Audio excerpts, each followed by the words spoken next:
On the morning of March 3, 1943, as the tropical sun climbed over the waters of Huon Gulf near New Guinea, the officers standing watch aboard the Japanese destroyer Yukikaze witnessed something that defied their understanding of modern warfare.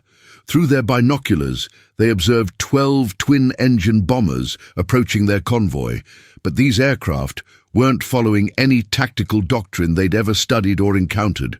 The planes were flying impossibly low, their altitude so minimal that the wash from their propellers actually created visible trails across the surface of the water itself. The sight was so unorthodox, so contrary to established military thinking, that it took precious seconds for the implications to register in their minds.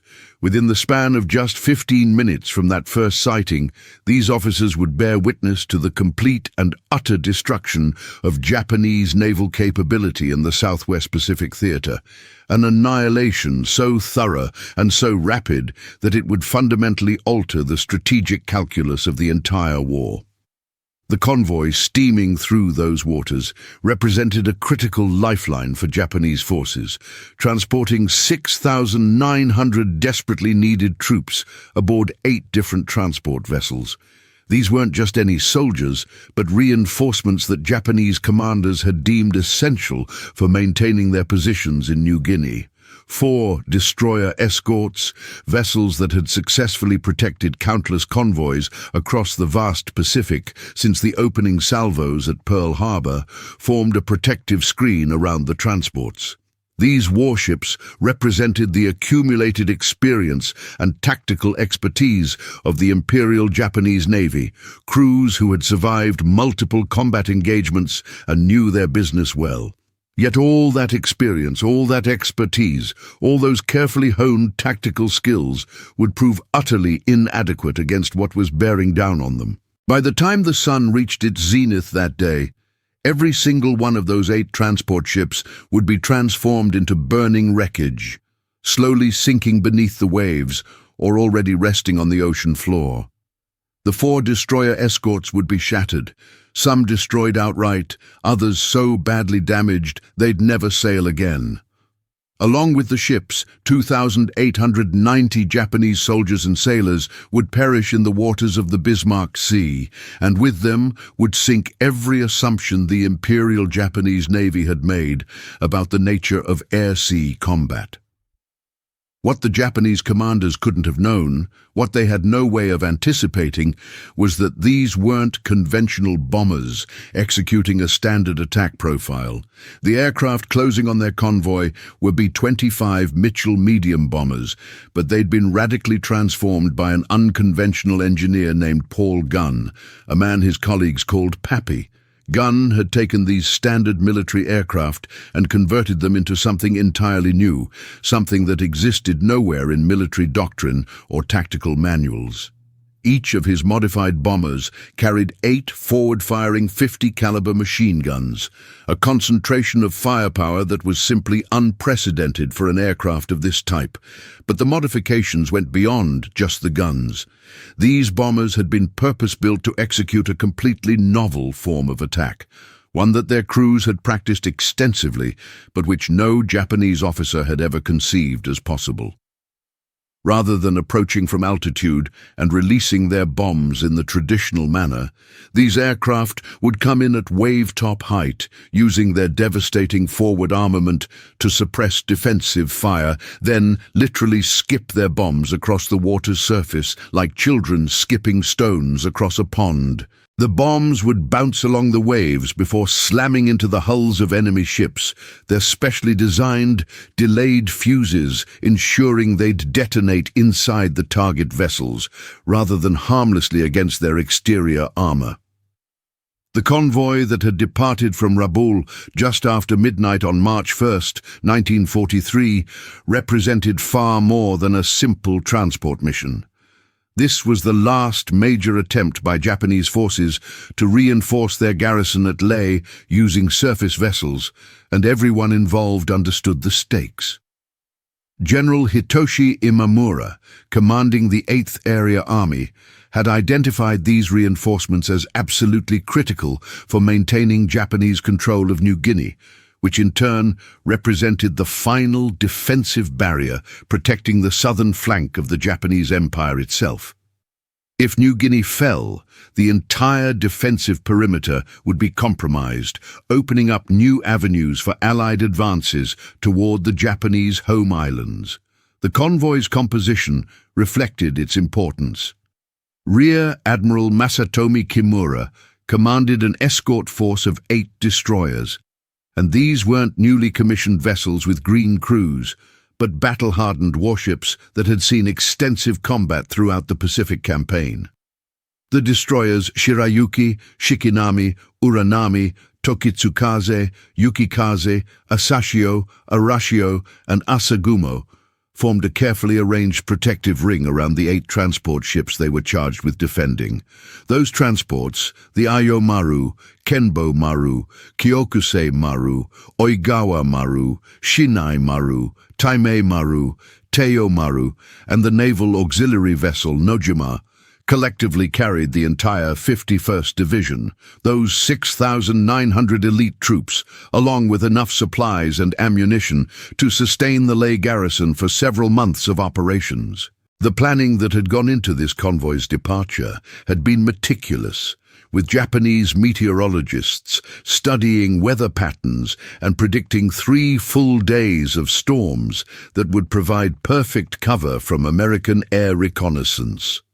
Additionally, 100 Zero fighters stationed at bases scattered across New Britain and New Guinea were tasked with providing continuous air cover throughout the convoy's journey. The route itself had been carefully selected to hug the northern coastline of New Britain, minimizing the time the ships would spend exposed in open water where they'd be most vulnerable to air attack. Captain Tamaichi Hara, who commanded the destroyer Yukikaze and would later write his memoirs as Japanese Destroyer Captain, had been noticing disturbing trends in recent weeks. American bomber tactics had been evolving, with aircraft attacking at progressively lower altitudes and displaying modifications to their standard configurations that suggested some kind of systematic experimentation was underway. When Hara voiced these concerns to his superior officers, his observations were generally dismissed as overreaction. The prevailing view among senior Japanese commanders was that the Americans were simply growing desperate, making tactical mistakes born of frustration rather than implementing any coherent new strategy. This complacency would prove catastrophic. What those senior officers didn't realize, what they couldn't have known, was that a revolution in aerial warfare had been quietly taking place in the Allied workshops scattered around Port Moresby and Townsville.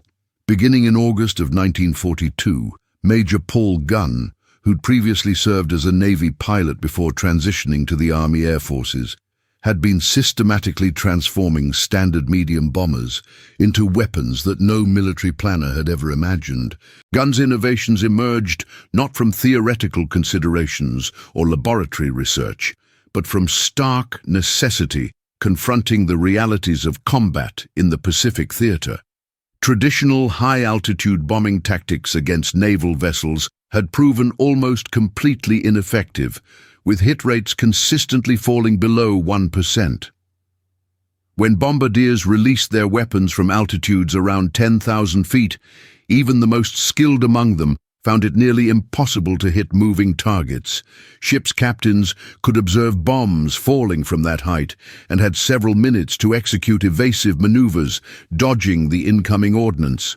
Furthermore, anti-aircraft fire proved remarkably effective at those medium altitudes, making the bombing runs themselves extremely hazardous for the attacking aircraft. Something radically different was required if American bombers were going to have any meaningful impact on Japanese naval operations. Working with whatever salvage parts he could scavenge from wrecked fighter aircraft, Gunn began installing 4 50 caliber machine guns in the nose sections of B-25 bombers. This required replacing the bombardier's glazed compartment, that transparent nose section through which bombardiers traditionally aimed their weapons, with solid metal housing that could support the gun mounts. He didn't stop there, though. Gunn added 4 additional machine guns in packages mounted below the cockpit on either side of the aircraft's centerline, bringing the total forward-firing armament to 8 heavy machine guns. Each of these weapons could fire 850 rounds per minute, with each bullet traveling at approximately 2,910 feet per second upon leaving the barrel. The armor-piercing ammunition they fired was designed to penetrate ship hulls and destroy vital equipment. When all 8 guns fired simultaneously, which they did since they were all controlled by a single trigger mechanism, a single B-25 could deliver 6,800 bullets per minute in a concentrated stream of fire directed wherever the pilot aimed the aircraft's nose. Parallel to Gunn's work on firepower, Major Ed Larner's 90th Bomb Squadron, which was part of the 3rd Bomb Group, had spent weeks perfecting an entirely novel bombing technique. The concept was straightforward, but required extraordinary precision in execution. Flying at altitudes of 200 feet or even less, bomber crews would release 500-pound bombs equipped with specially configured delay fuses. Rather than exploding on impact, these bombs would skip across the water's surface, much like a flat stone thrown by a skilled hand, bouncing multiple times before finally slamming into the hull of an enemy ship. The delay fuses were carefully set to detonate 4 to 5 seconds after release, which provided just enough time for the attacking bomber to clear the area before the explosion occurred, thus protecting the aircraft from damage caused by its own weapon. The technique demanded extensive practice, and crews used the wreck of the SS Pruth, which lay in Port Moresby Harbour, as their training target. They practiced relentlessly until they could consistently achieve hits against this stationary target, gradually refining their understanding of the optimal parameters.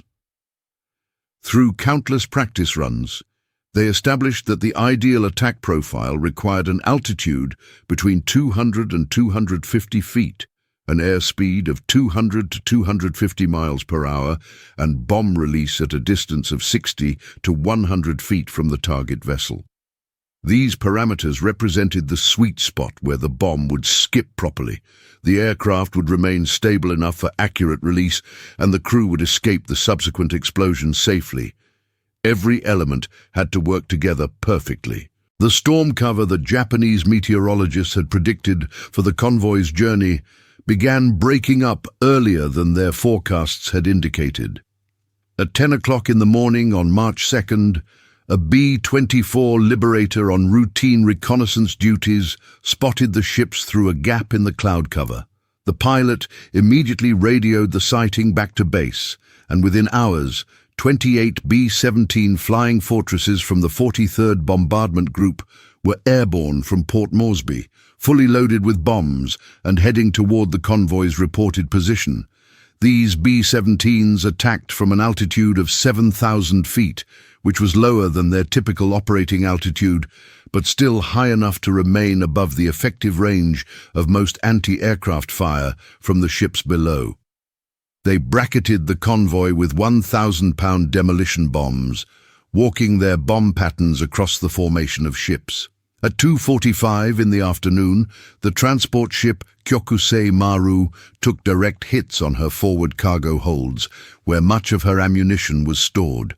Fires quickly spread to those ammunition stores, and within minutes the situation aboard the vessel had become untenable, forcing the captain to give the order to abandon ship. 900 soldiers were evacuated from the burning transport, divided between the destroyers Yukikaze and Asagumo. These 2 destroyers, now carrying far more personnel than they'd been designed to accommodate, raced ahead of the main convoy at high speed, pushing their engines to the limit as they made for Leh. Their mission was to deposit these rescued soldiers safely ashore before rejoining the convoy for the continuation of its journey. They succeeded in this emergency evacuation run, landing the troops and then racing back to rejoin the convoy in the early hours of March 3rd. However, this emergency operation had reduced the convoy's escort strength during a critical period when every destroyer was needed. What the Japanese commanders failed to realize was that the B-17 attack had served a dual purpose beyond simply attempting to sink ships. It had been what military planners call reconnaissance by fire, a deliberate operation designed to test the convoy's defensive capabilities while simultaneously forcing the ships to break their tight formation. Allied planners had intentionally used high-altitude bombing as their opening move, knowing it would provide valuable intelligence about the Japanese anti-aircraft capabilities, while also disrupting the convoy's organization in preparation for what would come next. The morning of March 3rd dawned with clear skies over Huon Gulf, and that clarity represented a disaster for the Japanese convoy. Throughout the night, the ships had rounded the Huon Peninsula and were now steaming through open water, completely exposed to air attack. They were only 80 miles from their destination at Leh, close enough that safety seemed almost within reach, near enough to taste, but not yet achieved. At 7:55 in the morning, lookouts posted aboard the Japanese ships spotted the first wave of attacking aircraft approaching from the south. But these planes weren't flying at 7,000 feet like the previous day's B-17s had been. These aircraft were skimming across the wavetops, flying so incredibly low that spray from their propellers was actually visible to observers on the ships. The sight was so unexpected, so contrary to every tactical assumption about how bombers operated, that it took several seconds for the Japanese officers to process what they were seeing. As the aircraft closed to approximately 2,000 yards, their noses suddenly erupted in streams of tracer fire. 8 separate lines of bullets from each B-25 converged on the Japanese ships, focusing particularly on their anti-aircraft positions. The concentrated firepower was devastating and immediate. Japanese gunners attempting to man their defensive weapons were cut down by the bullets before they could effectively engage the attacking aircraft. Those crew members who dove for cover to escape the strafing were unable to operate their guns, meaning they couldn't defend their ships. This was the brilliance of the tactic. By suppressing the defensive fire, the strafing B-25s were paving the way for the bombers that would follow. Behind the American aircraft came Royal Australian Air Force Beaufighters from No. 30 Squadron, adding their own substantial firepower to the suppression effort. Each Beaufighter carried 4 20mm cannons and 6.303 caliber machine guns, all capable of firing forward. The combined assault from American and Australian aircraft was simply overwhelming, creating a curtain of fire that made it virtually impossible for Japanese defenders to effectively operate their anti-aircraft weapons across the entire convoy. At precisely 10 o'clock in the morning, Major Ed Larner led 12 B-25s from the 91st Bomb Squadron into their attack run. They approached in flights of 3 aircraft each, maintaining an altitude of just 200 feet, while their airspeed held steady at 250 miles per hour. This was the moment that months of training had prepared them for, the culmination of all those practice runs against the wreck in Port Moresby Harbour. The lead bomber released its weapon approximately 300 yards from the transport ship Shinai Maru. The bomb struck the water and skipped forward, bouncing across the surface before slamming into the ship's hull just above the waterline. 4 to 5 seconds after release, exactly as the delayed fuse had been designed to function, the bomb detonated inside the cargo hold. The explosion ripped the ship apart from within, opening her hull like a tin can being split by a can opener. The transport Kenbo Maru, which was loaded with drums of aviation fuel destined for Japanese air bases, took a skip bomb amidships. When that bomb detonated among all that volatile fuel, it ignited the entire cargo, creating a massive fireball that rose 500 feet into the air. The ship essentially disintegrated in seconds, leaving nothing but burning debris scattered across the water's surface. The Ayomaru absorbed multiple direct hits in rapid succession, with bombs from different aircraft all finding their mark. Her hull was opened in several places, and she began sinking almost immediately. The Oigawa Maru, with her captain desperately trying to maneuver away from the attacking aircraft, took bombs from 2 different B-25s in quick succession. The explosions broke her back, causing the ship to jackknife in the water before going down within just a few minutes. The destroyer Asashio, under the command of Captain Yasuo Sato, raced to position herself between the attackers and the vulnerable transports she was supposed to protect. She was immediately bracketed by 3 different B-25s executing coordinated attacks. Skip bombs slammed into her engine rooms, destroying her propulsion, while thousands of machine gun bullets swept across her decks, killing exposed crew members and destroying equipment. Dead in the water and burning fiercely, she became a stationary target for the following waves of attackers. By 10:15 in the morning, exactly 15 minutes after Major Lana's initial bomb had been released, 7 of the 8 transport ships were either already sunk or in the process of sinking. 3 destroyers, the Asashio, Arashio, and Tokitsukaze, had been mortally wounded and would not survive the day. The Shirayuki would sink later from accumulated damage. The convoy, which just hours before had been steaming confidently toward its destination, had effectively ceased to exist as an organized force. The destruction of the ships, as catastrophic as it was, represented only the beginning of the tragedy that would unfold in the Huon Gulf. Thousands of Japanese soldiers, many of whom had never learned to swim, were thrown into the oil-covered waters when their ships went down or were abandoned. Those men who possessed swimming skills faced a terrible choice. They could attempt to reach the New Guinea coast, which meant swimming through waters infested with sharks and fighting dangerous currents that could sweep them out to sea, or they could cling to floating debris and hope for rescue from the few Japanese ships that remained operational. The destroyer Shikinami, one of the few escort vessels still capable of maneuvering, began the grim work of pulling survivors from the water. Captain Masamichi Ueno's crew worked frantically, hauling men aboard as quickly as they possibly could. They managed to save approximately 300 men in the first hour of rescue operations, but then the American planes returned for follow-up attacks.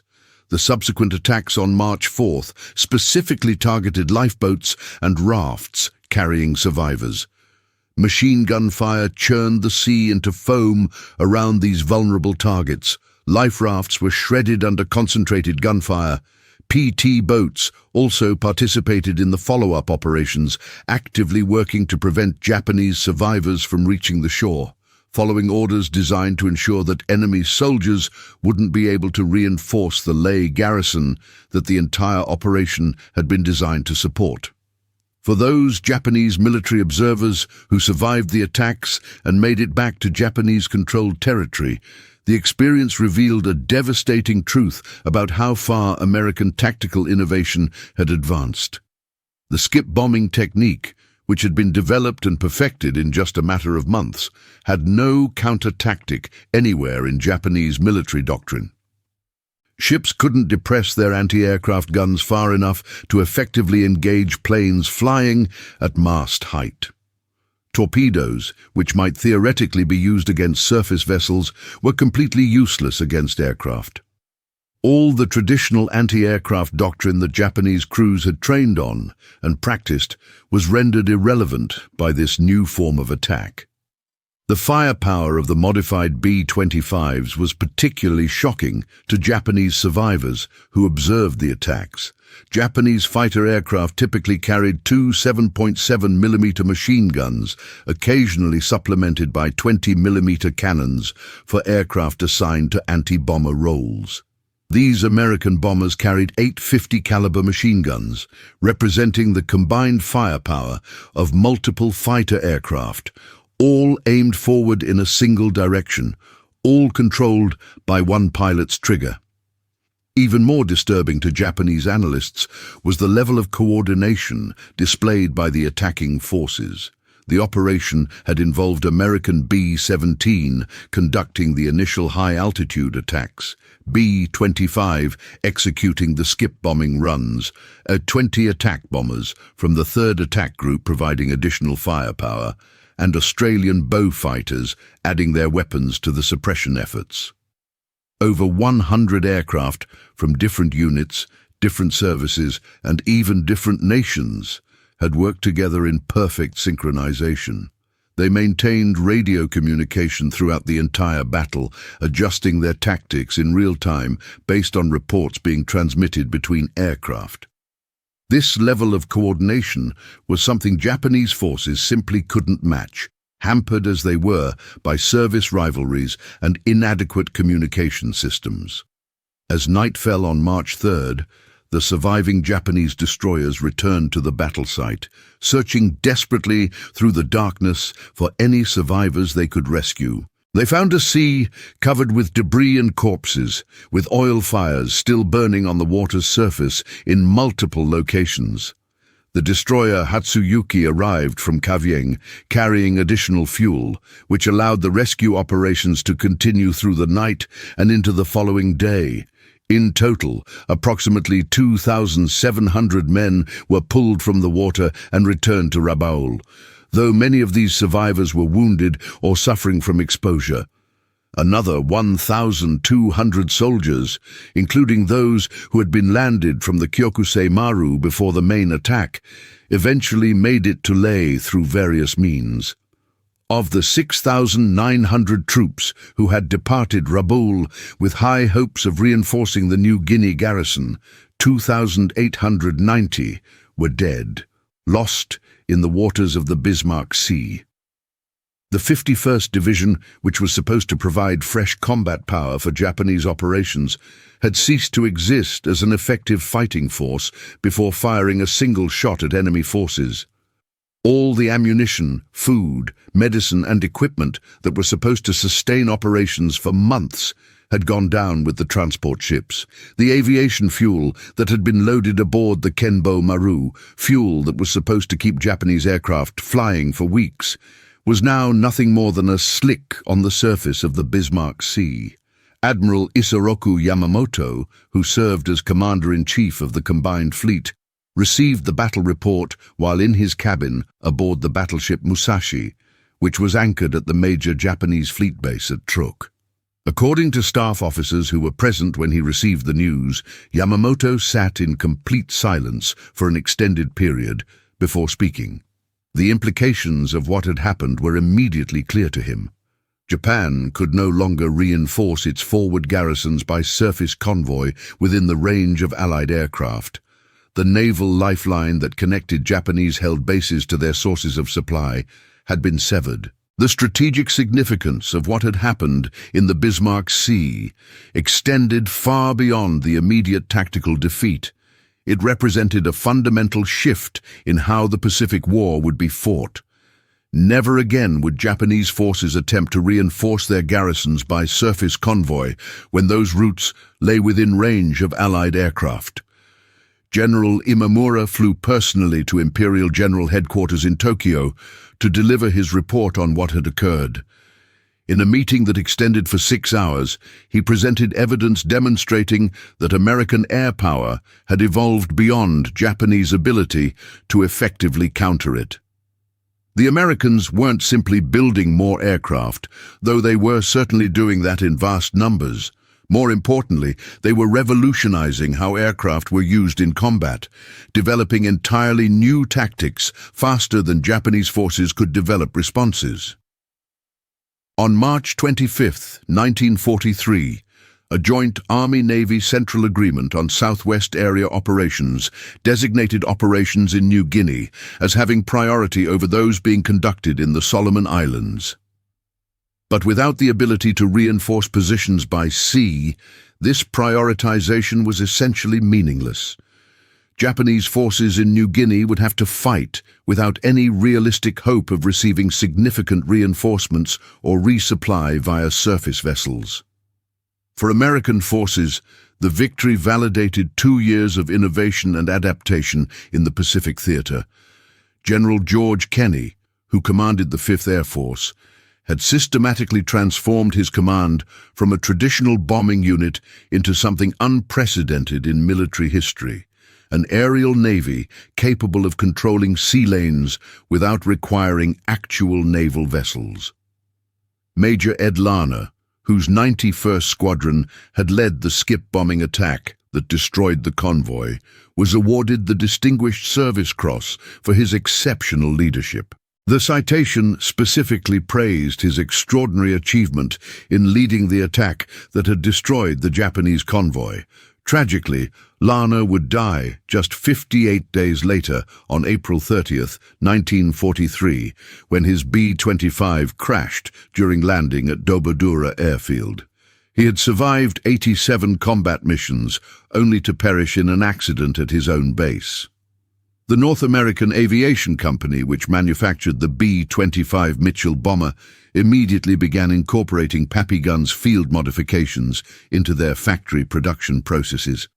By late 1943, B-25G models were rolling off the assembly lines with built-in forward firepower and even a 75mm cannon mounted in the nose, though this cannon would ultimately prove less practical than the multiple machine guns. The B-25H model would carry 14 forward-firing machine guns, while the B-25J could be configured with as many as 18 guns, making it one of the most heavily armed aircraft produced during the entire war.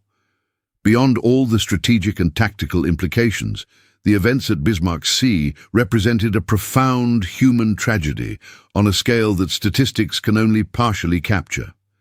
The 2,890 Japanese who died weren't merely numbers in casualty reports. They were sons and fathers and husbands. Many of them were conscripts who had been farmers, clerks, or students in their civilian lives before being drafted into a war they barely understood.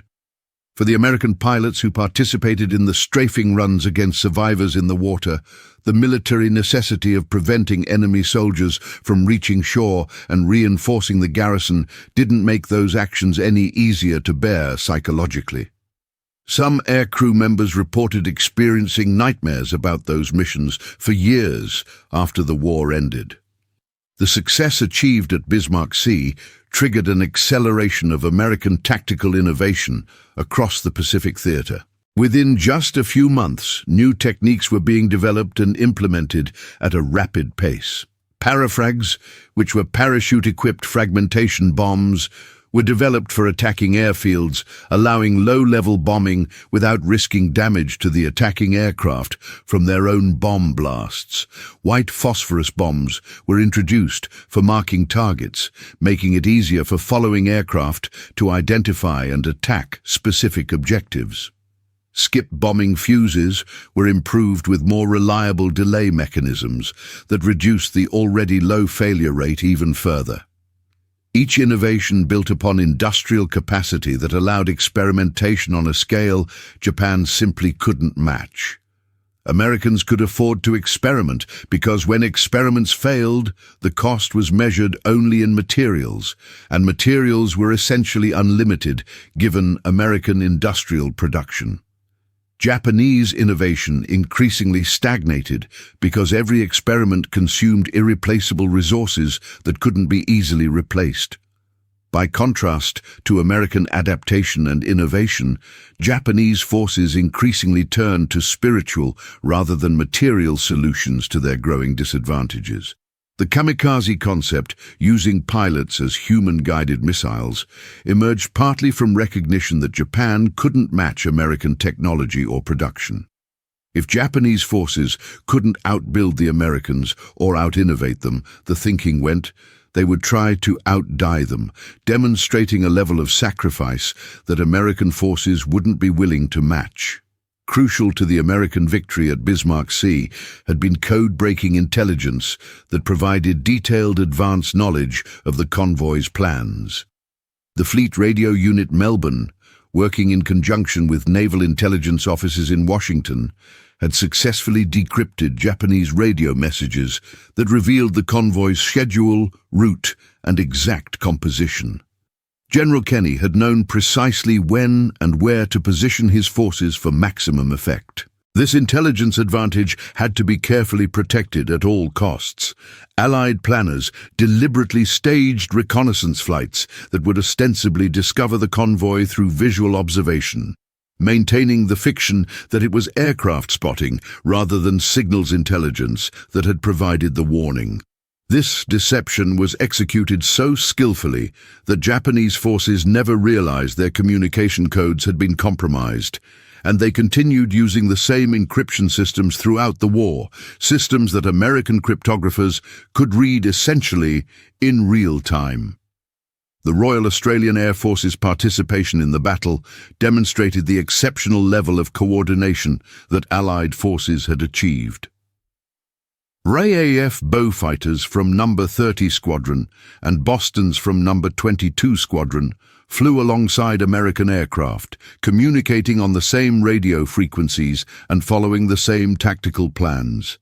The integration of Australian and American forces stood in stark contrast to Japanese military operations, where Army and Navy units rarely coordinated effectively with each other, often competing for limited resources rather than cooperating against their common enemy. Behind every modified B-25 that attacked the convoy lay an incredible supply chain that stretched all the way back to factories in the continental United States. Each B-25 aircraft required 165,000 individual parts, manufactured in dozens of different states by hundreds of different suppliers. The .50 caliber ammunition they fired was produced in plants scattered from Connecticut to California, with American factories manufacturing billions of rounds during the course of the war.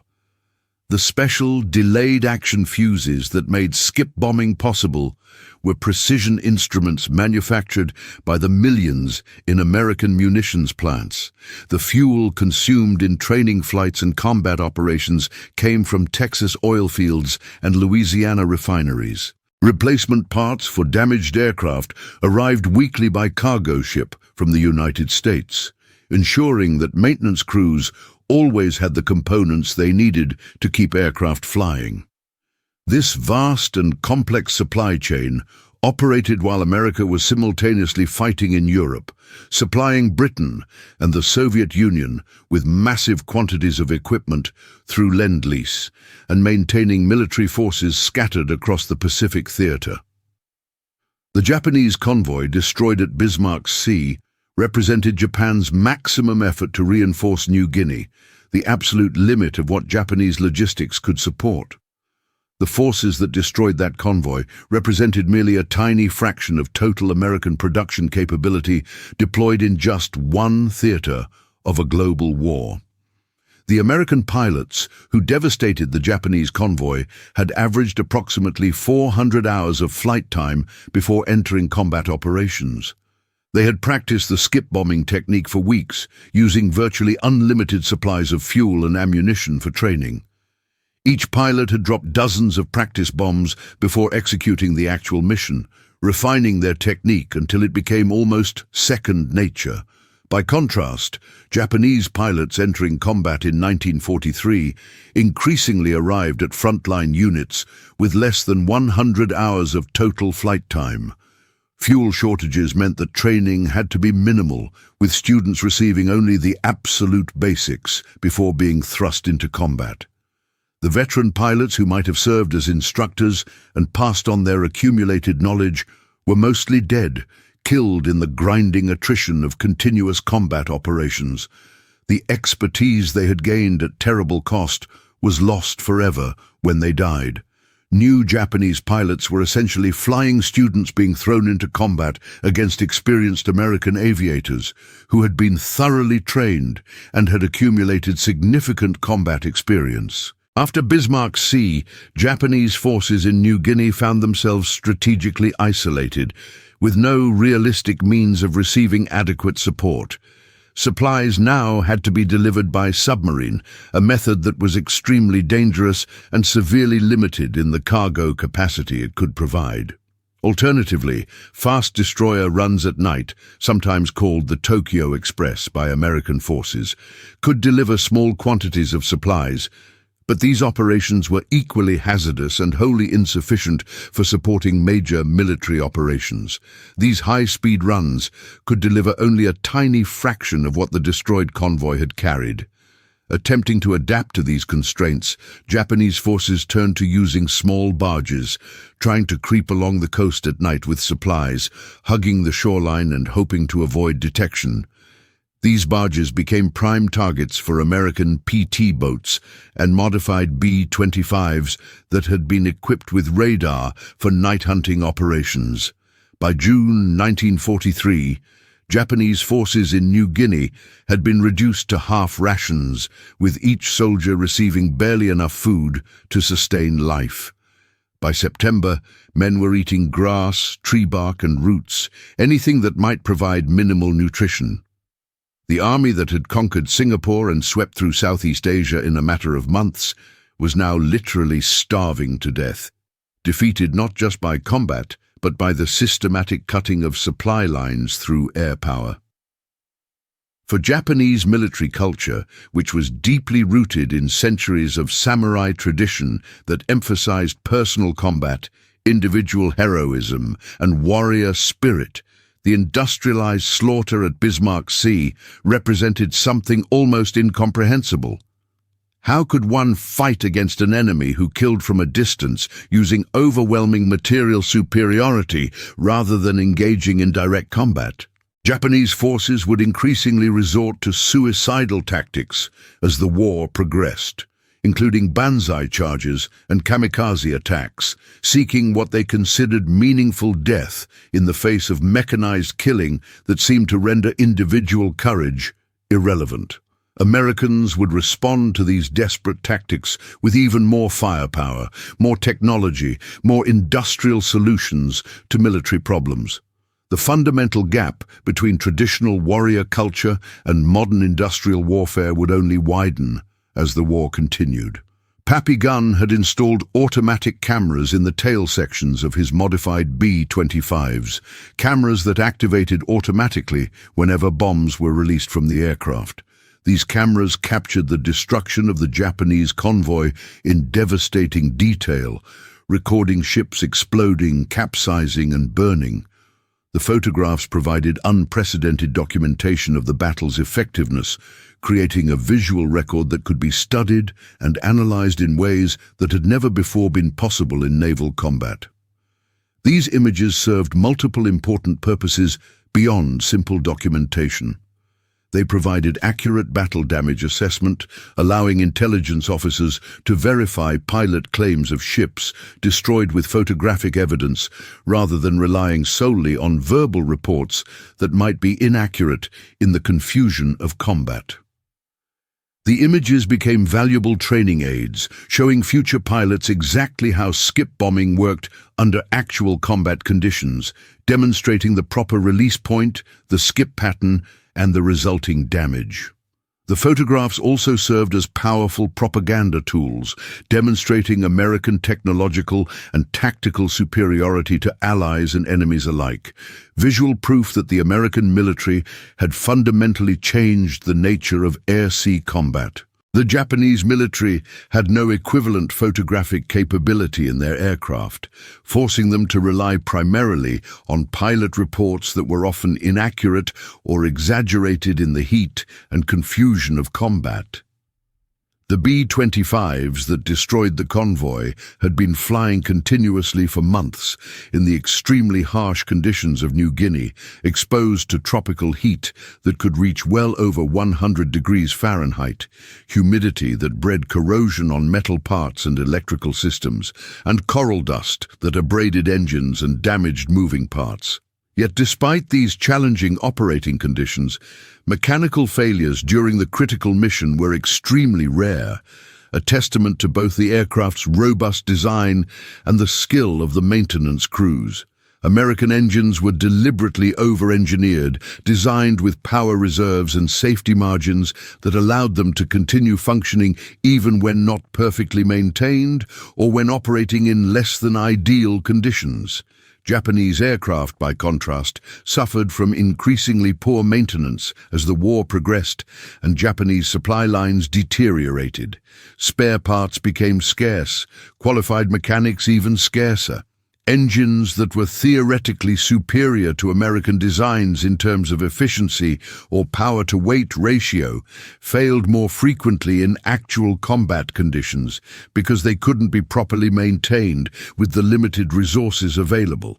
The Japanese Navy's prized Zero fighters, which had dominated the skies in the early months of the war, were increasingly grounded for lack of spare parts and properly trained maintenance personnel, while American aircraft continued flying daily combat missions with remarkable reliability. During the battle itself, American and Australian aircraft maintained constant radio communication, with pilots continuously reporting target locations, warning each other of enemy fighter attacks, and coordinating their approaches to maximize effectiveness. This real-time information sharing multiplied the combat effectiveness of the entire force, allowing aircraft to support each other and exploit fleeting opportunities as they emerged during the fluid combat situation. Japanese communications, by stark contrast, were minimal and frequently non-functional. Radio equipment was unreliable and prone to failure. Frequencies weren't standardized between different services or even between different units within the same service. And radio discipline was generally poor, with too many people talking over each other on the same frequencies. Ships and aircraft often fought in isolation, unable to coordinate effectively with each other, or warn friendly units of approaching threats, reducing the overall effectiveness of defensive efforts. American pilots flew into battle with confidence, knowing that if they were shot down and wounded, they had excellent chances of survival. Blood plasma for treating shock, morphine for pain management, sulfur drugs, and eventually penicillin for preventing infection were all standard components in American medical kits. Medical evacuation by air was routine procedure, with wounded pilots often arriving at proper hospital facilities within hours of being shot down and rescued. Japanese soldiers and sailors, by contrast, knew that serious wounds very likely meant death. Medical supplies were desperately short, even before the convoy's destruction eliminated months' worth of stockpiled medicines. The drugs and equipment that might have saved lives were now resting at the bottom of the Bismarck Sea. This knowledge affected morale in profound ways. American pilots flew with confidence, secure in the knowledge that their nation would move heaven and earth to rescue and treat them if they were wounded. Japanese forces fought with the desperation of men who knew they were unlikely to receive adequate medical care if injured. The Battle of Bismarck Sea cost Japan ships and aircraft it absolutely couldn't afford to lose at this stage of the war. The 8 transport ships represented months of production from Japanese shipyards that were already strained far beyond their optimal capacity, struggling to replace combat losses while also building new vessels.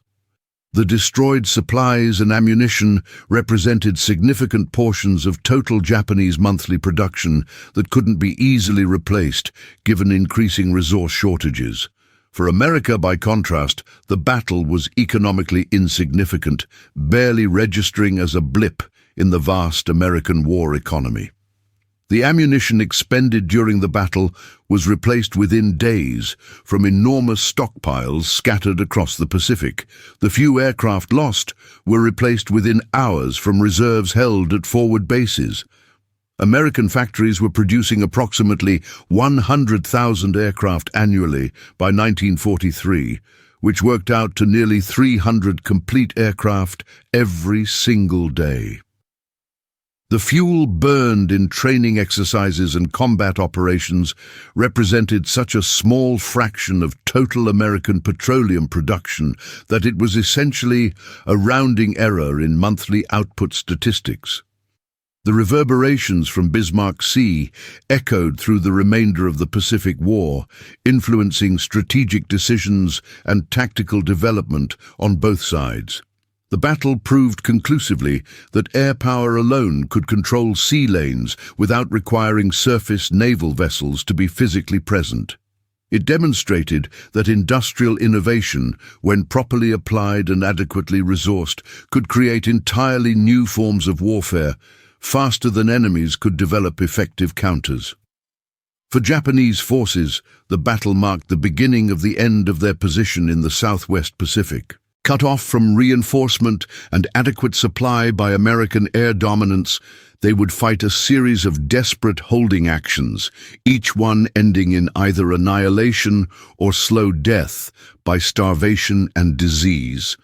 The island-hopping strategy that would characterize American operations for the remainder of the war became viable specifically because Japanese garrisons could be isolated and bypassed, left to wither without supplies, while American forces advanced past them toward more strategic objectives. The success at Bismarck Sea directly accelerated B-25 development programs. The B-25G model, entering service in late 1943, carried a massive 75mm cannon in its nose, making it the largest weapon ever successfully mounted on a twin-engine bomber. Though this cannon would ultimately prove less practical than carrying multiple machine guns for most missions, its development demonstrated American willingness to experiment with radical concepts and the industrial capability to implement changes rapidly once a concept showed promise. Each new iteration of the B-25 reflected lessons learned from combat operations and incorporated suggestions from pilots and maintenance crews, showing an adaptive process that continuously improved the aircraft's combat effectiveness. Post-war analysis of captured Japanese documents and interrogations of surviving officers revealed just how thoroughly the Bismarck Sea defeat had shaken Japanese confidence in their own capabilities.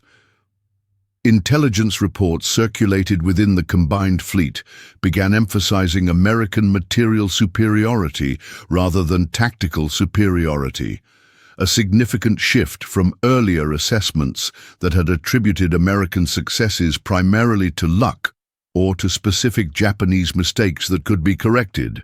One captured report stated explicitly that the enemy's massive production capacity allowed them to implement new tactical concepts faster than Japanese forces could develop and deploy effective countermeasures. This recognition of fundamental industrial disadvantage marked a crucial shift in Japanese strategic thinking, an acknowledgement that they were fighting an enemy whose material resources vastly exceeded their own.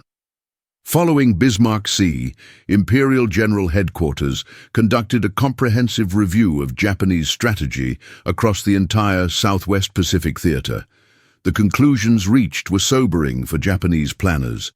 Surface reinforcement of forward bases was no longer operationally possible within range of Allied aircraft. American air power had achieved operational supremacy that couldn't be meaningfully challenged given current Japanese capabilities. The industrial and technological gap between Japan and America was widening rather than narrowing, meaning the situation would only deteriorate further over time. Traditional Japanese naval superiority, which had been a cornerstone of pre-war planning, was essentially irrelevant if ships couldn't survive air attacks long enough to engage enemy surface vessels. The recommended strategy emerging from this review was to abandon offensive operations entirely and instead prepare for defense of the inner perimeter surrounding the Japanese home islands. But even this fundamentally defensive strategy rested on the assumption that American attacks would come at a pace that Japan could match, an assumption that would prove tragically optimistic as American production and operational tempo continued accelerating. The skip bombing technique that had been pioneered and perfected for the Bismarck Sea attack spread rapidly throughout American military forces operating across the Pacific. Navy PBY Catalinas adopted the technique for night attacks against Japanese coastal shipping. Marine Corps pilots employed it during operations in the Solomons campaign against both shipping and shore installations.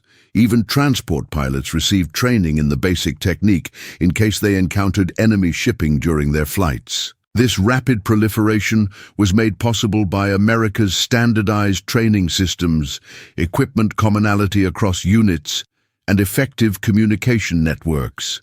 A technique developed and perfected in New Guinea could be implemented by units operating in the Aleutians within a matter of weeks, with instructional materials, modified aircraft, and trained personnel all moving through established channels.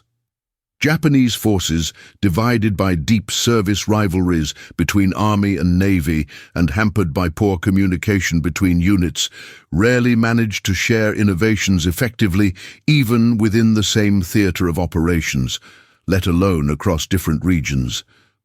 The stark numbers tell the story of American industrial supremacy that made the Bismarck Sea victory not just possible, but almost inevitable given sufficient time for American production to reach full capacity.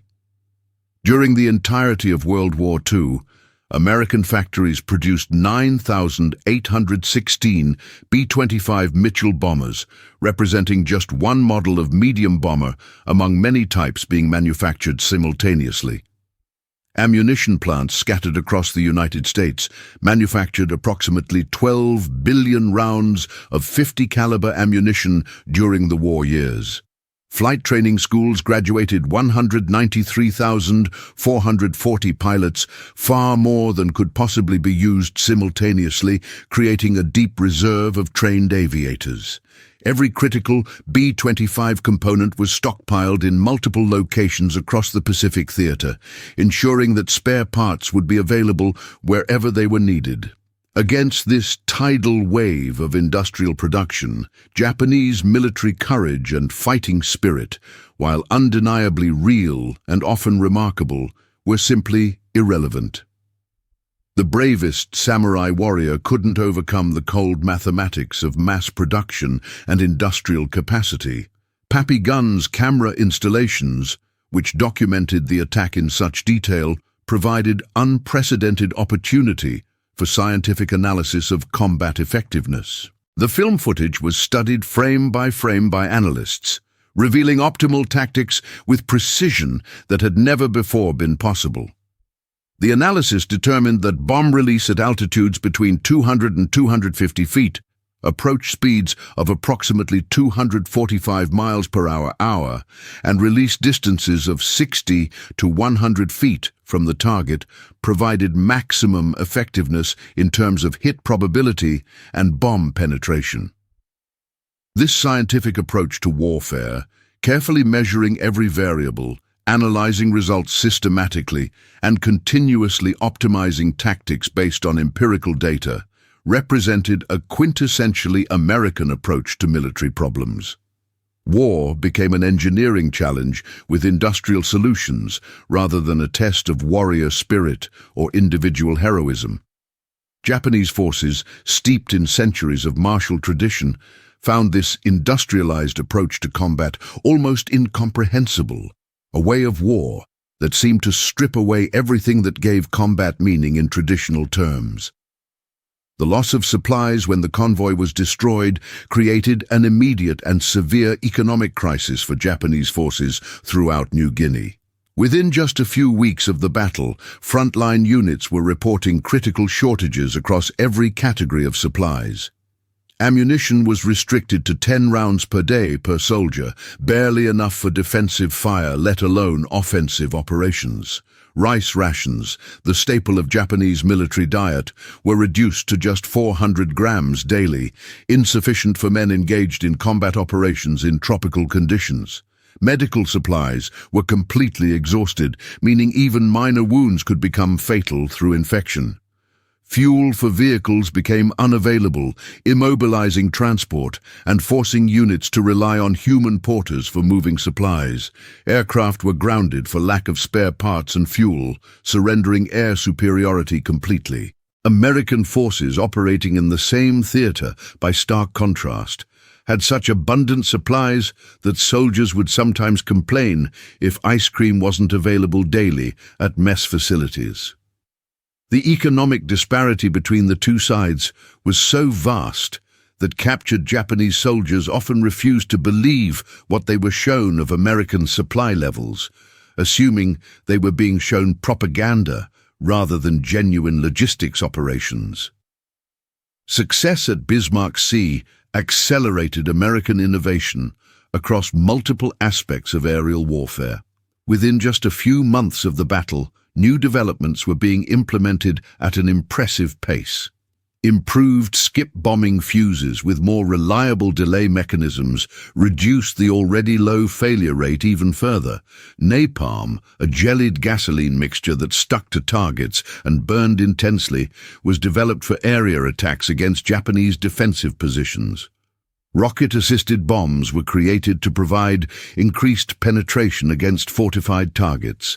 White phosphorus markers were perfected for target identification, creating distinctive white smoke that following aircraft could easily see and aim for.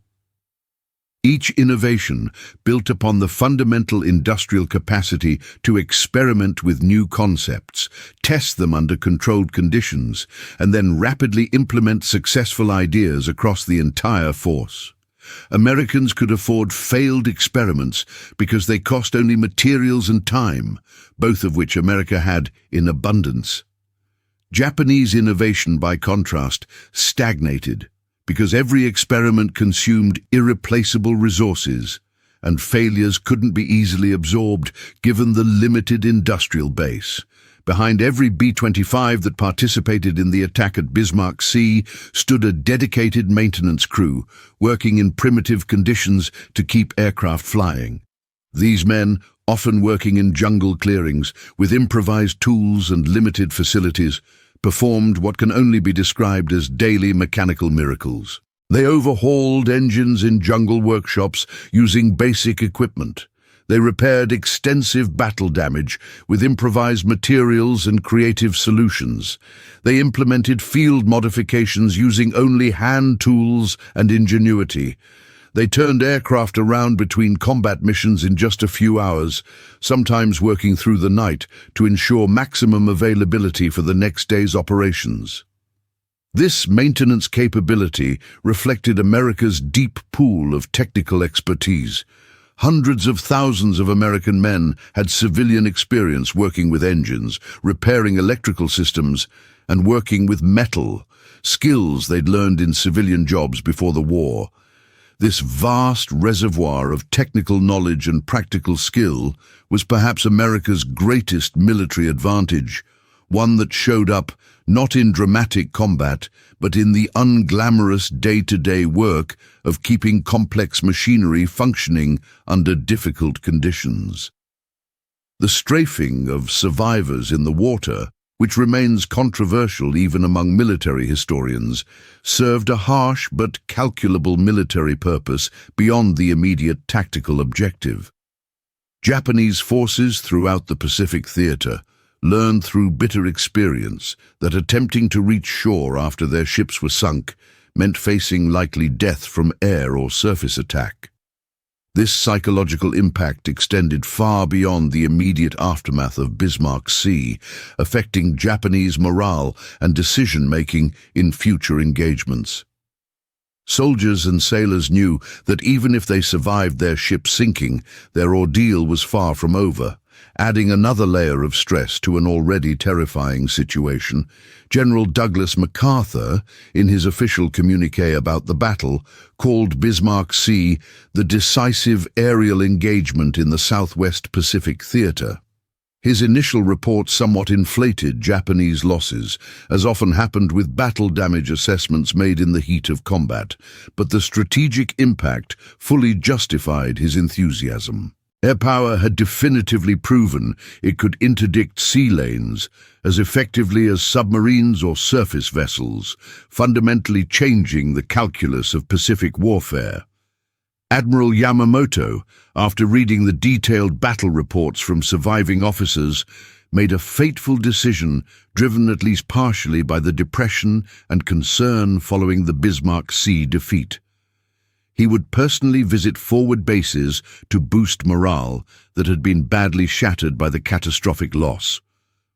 This decision, made in response to the psychological impact of Bismarck Sea, would lead directly to his death on April 18, 1943. American codebreakers learned of his planned itinerary through their ongoing decryption of Japanese naval communications. P-38 Lightning fighters were dispatched to intercept his transport aircraft over Bougainville, and they successfully shot down the plane carrying the architect of the Pearl Harbor attack. In a sense, Yamamoto became another casualty of Bismarck Sea, killed indirectly by the consequences of that defeat. American forces rapidly institutionalized the lessons learned from Bismarck Sea, incorporating them into standard doctrine and training programs. Within just a few weeks of the battle, training manuals were being updated to include detailed skip bombing techniques. New pilots arriving in the Pacific Theater were already practicing low-level attack profiles before they ever saw combat. Tactical doctrine was formally revised to emphasize anti-shipping operations as a primary mission for medium bombers. The Army Air Force's Tactical Center conducted detailed analysis of every aspect of the battle, producing comprehensive reports that were distributed throughout the Pacific Theater and even sent back to training facilities in the United States. Japanese institutional learning, by contrast, was severely hampered by multiple systemic problems. Deep service rivalries between Army and Navy prevented honest analysis and meaningful cooperation. Each service tended to blame the other for failures rather than examining fundamental weaknesses in their own capabilities. Face-saving cultural concerns often obscured failures or led to misleading reports that downplayed the extent of defeats. By the time Japanese forces managed to develop partial counters to skip bombing techniques, American forces had already moved on to implementing new tactics that exploited different vulnerabilities. The B-25 modifications that proved so devastatingly effective at Bismarck Sea immediately went into mass production at American factories. North American Aviation's manufacturing facilities in Kansas City and Inglewood, California, retooled their production lines within just a few weeks of receiving detailed specifications. By late 1943, brand new B-25s were coming directly from the factory, equipped with 8 to 14 forward-firing machine guns as standard equipment, reinforced nose structures specifically designed to accommodate gun installations, upgraded engines optimized for low-level performance rather than high-altitude operations, improved armor protection for crew members in critical positions, and built-in camera installations for documenting battle results. This rapid transition from field modification implemented with hand tools and salvaged parts to mass production of factory-built aircraft exemplified American industrial flexibility that Japan simply couldn't match given its more limited industrial base and production capacity. After Bismarck Sea, American bomber crew training programs incorporated low-level attack techniques as standard curriculum, rather than specialized training for select units. Pilots practiced skip bombing at training bases scattered across Texas and Arizona, using target ships positioned in the Gulf of Mexico and California's Salton Sea. This training consumed enormous amounts of aviation fuel, with each pilot burning thousands of gallons while learning and perfecting the technique. But America could easily afford such fuel-intensive training. By 1943, American refineries were producing approximately 1.5 billion gallons of aviation fuel annually, while Japan struggled desperately to import enough fuel to keep its fleet operational and its aircraft flying even minimal missions.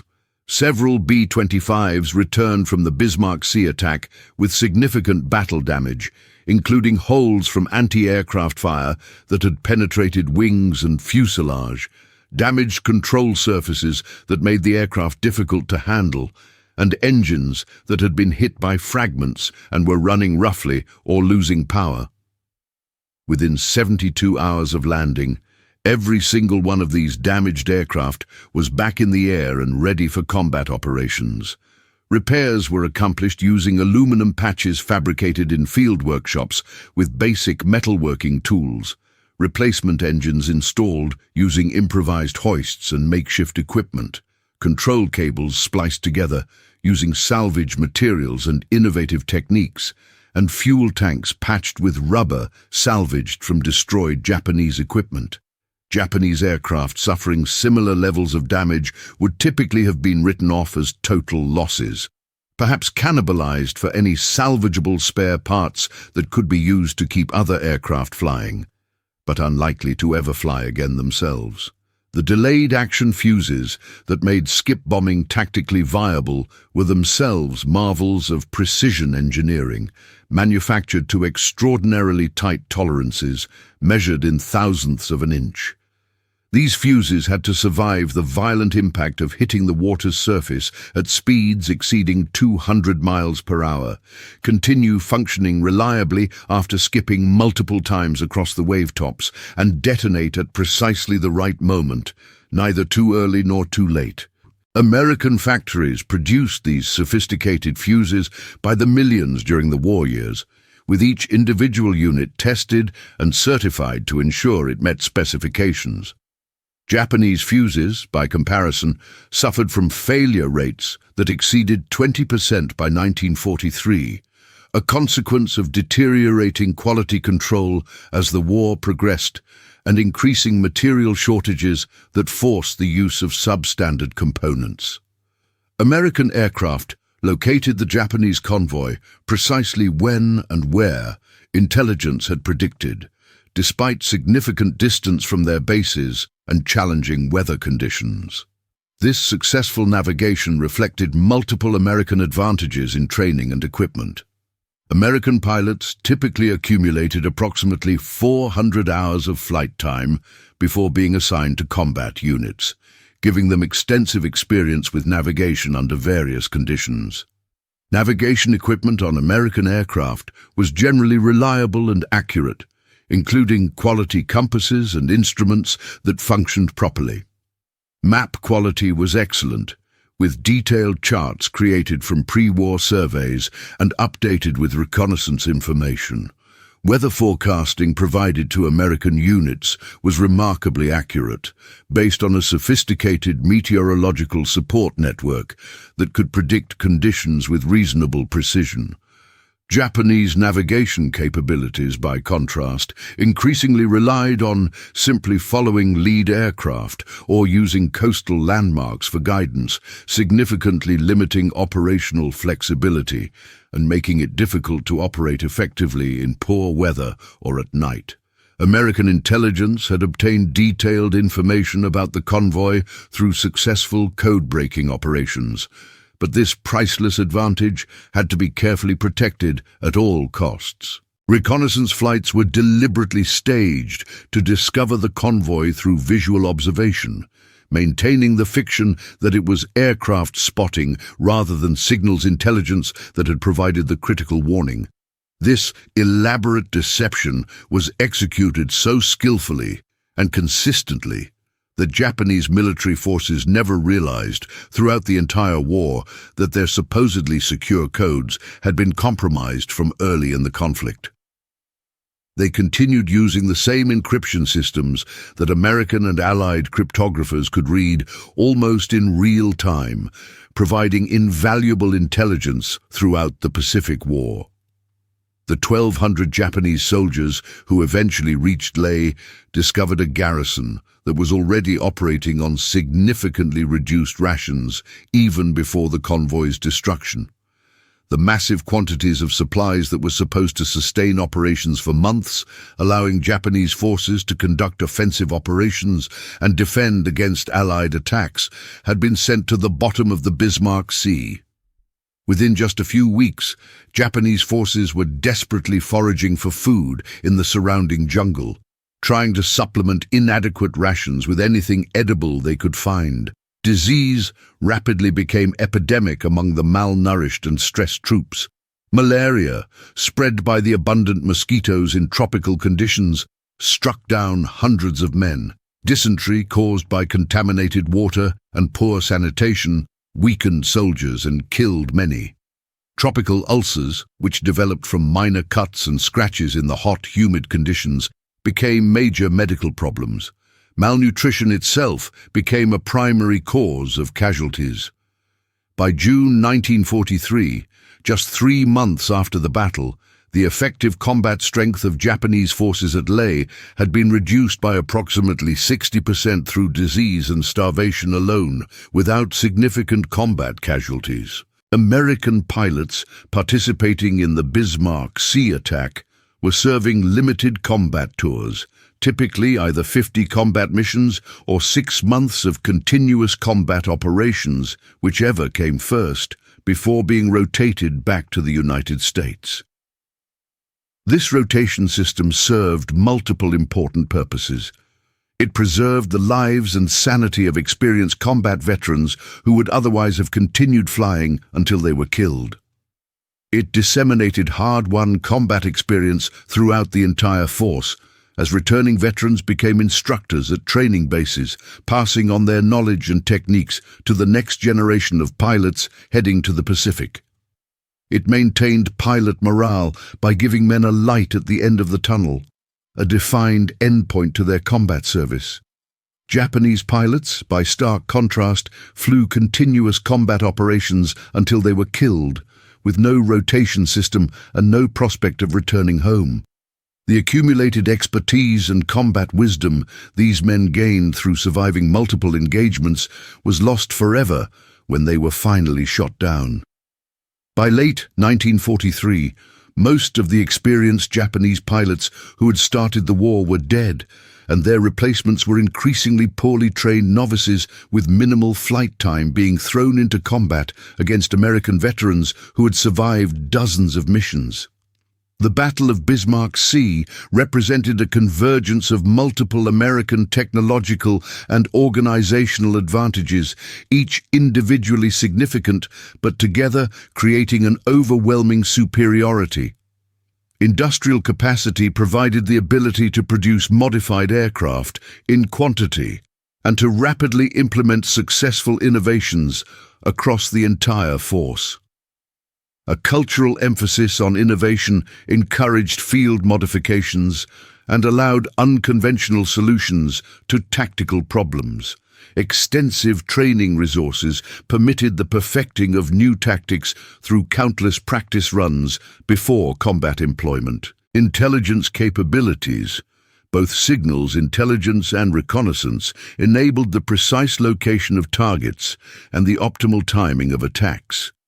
Communication systems facilitated the coordination of complex attacks involving multiple aircraft types from different units and even different nations. Supply chains sustained intensive operations far from home bases, ensuring that fuel, ammunition, and spare parts were always available when needed. No single one of these advantages would have been decisive by itself. Their combination, however, created a form of warfare that Japan simply couldn't match or counter effectively. The Battle of Bismarck Sea proved definitively that air power, when properly employed and adequately resourced, could control sea lanes without requiring the physical presence of naval vessels. Industrial innovation had demonstrated its ability to create entirely new forms of warfare faster than enemies could develop and deploy effective countermeasures. American production capacity had shown that quantity, when properly organized and intelligently applied, possessed a quality all its own. For Japanese military forces, Bismarck Sea represented far more than a tactical defeat or even a strategic setback. It constituted definitive proof that their entire philosophical approach to warfare had become fundamentally obsolete in the face of industrial modernity. Traditional martial virtues like courage, fighting spirit, and warrior tradition, values deeply embedded in Japanese military culture through centuries of samurai heritage, meant essentially nothing when facing American B-25s equipped with 8 forward-firing machine guns and skip bombs. The best-trained warrior, operating with perfect technique and absolute courage, was completely helpless against an enemy who had industrialized warfare itself, treating combat as an engineering problem to be solved through technology and production rather than as a test of martial valor. The 2,890 Japanese soldiers and sailors who perished in the waters of the Bismarck Sea were, in a very real sense, victims not merely of American bombs and bullets, but of a technological and industrial revolution that had rendered their entire form of warfare as obsolete and irrelevant as samurai swords against machine guns. These men had trained for war conducted according to traditional concepts of military honor and individual combat prowess. Instead, they died in an industrialized war, fought with machines and systems that they had no realistic possibility of matching given Japan's limited industrial base. For American forces, Bismarck Sea represented validation of years of preparation, experimentation, and innovation in the Pacific theater. Papigun's field modifications, initially developed with salvaged parts and implemented using hand tools in jungle workshops, had proven more devastatingly effective than any purpose-built weapon system that existed in pre-war arsenals. The marriage of American ingenuity, that practical problem-solving approach to challenges with vast industrial capacity, had produced an entirely new form of warfare that Japanese forces simply couldn't counter with their available resources and traditional military thinking. The battle's legacy extended far beyond the immediate geographic confines of the Southwest Pacific Theater. Bismarck Sea demonstrated definitively and undeniably that in modern industrialized warfare, industrial capacity essentially equals military capacity.